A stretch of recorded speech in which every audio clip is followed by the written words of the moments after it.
కాంగ్రెస్ ప్రభుత్వం మహిళలను మోసం చేసిందన్నారు బీఆర్ఎస్ నేతలు. సీఎం రేవంత్ రెడ్డికి పాలన చేతకాక రాష్ట్రంలో కరువు వచ్చిందని విమర్శించారు.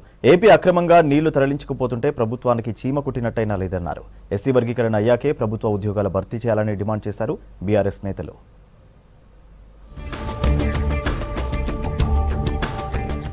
మహిళా దినోత్సవం సందర్భంగా సీఎం మహిళలను మోసం చేశారని మండిపడ్డారు మాజీ మంత్రి హరీష్ రావు. వడ్డీలేని రుణాలపై పెరేడ్ గ్రౌండ్ సాక్షిగా రేవంత్ భట్టి పచ్చి అబద్దాలు చెప్పారన్నారు. అబద్దానికి అంగీ లాగు తొడిగితే రేవంత్ రెడ్డిలా ఉంటుందని సెటైర్ వేశారు. మహిళా సంఘాలకు 21,000 కోట్ల వడ్డీలేని రుణాలు ఎక్కడిచ్చారో శ్వేతపత్రం విడుదల చేయాలని డిమాండ్ చేశారు హరీష్. ఒక్క మాటలో చెప్పాలంటే అబద్దానికి అంగిలాగు దొడిగితే ఎట్లుంటది అంటే అచ్చం రేవంత్ రెడ్డి లెక్క ఉంటుంది. నువ్వు గతంలో ప్రతిపక్షంలో ఉన్నప్పుడు బీఆర్ఎస్ పార్టీ మీద బుర్ర జల్లాలని అడ్డగోలుగా అబద్ధాలు ఆడితే చెల్లింది. కానీ నువ్వు ఈరోజు ముఖ్యమంత్రిగా ఉన్నావు. ముఖ్యమంత్రిగా కూడా అదే అబద్ధాల పరంపర కొనసాగిస్తే ప్రజల్లో నువ్వే పలచనైపోతావు.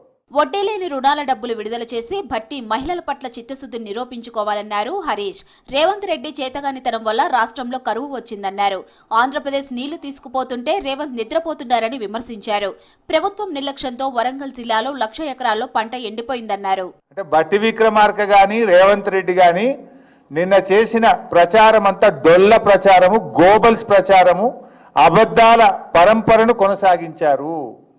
ఎన్నికల మేనిఫెస్టోలో ఏం చెప్పింది కాంగ్రెస్ పార్టీ ఎలక్షన్ మేనిఫెస్టోలో మేము అధికారంలోకి వస్తే కేసీఆర్ 5 లక్షల వరకే వడ్డీ లేని రుణం ఇచ్చారు, మేము 10 లక్షల రూపాయలు చేస్తామని చెప్పి కాంగ్రెస్ పార్టీ ఎన్నికల మేనిఫెస్టోలో చెప్పారు. ఇప్పుడేం చెప్తున్నారు వీళ్ళు?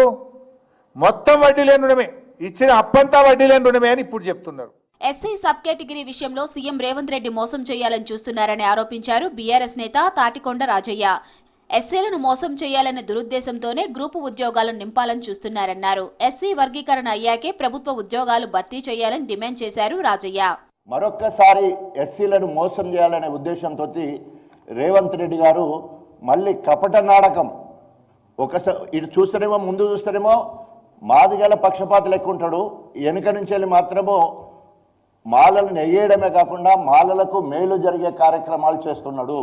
అసెంబ్లీ బడ్జెట్ సమావేశాలతో ఈ నెల 11న కేసీఆర్ అధ్యక్షతన తెలంగాణ భవన్లో బీఆర్ఎస్ శాసనసభాపక్ష సమావేశం జరగనుంది. సమావేశానికి పార్టీ ఎమ్మెల్యేలు, ఎమ్మెల్సీలు హాజరు కానున్నారు. పార్టీ కార్యాచరణపై నేతలతో చర్చించనున్నారు కేసీఆర్.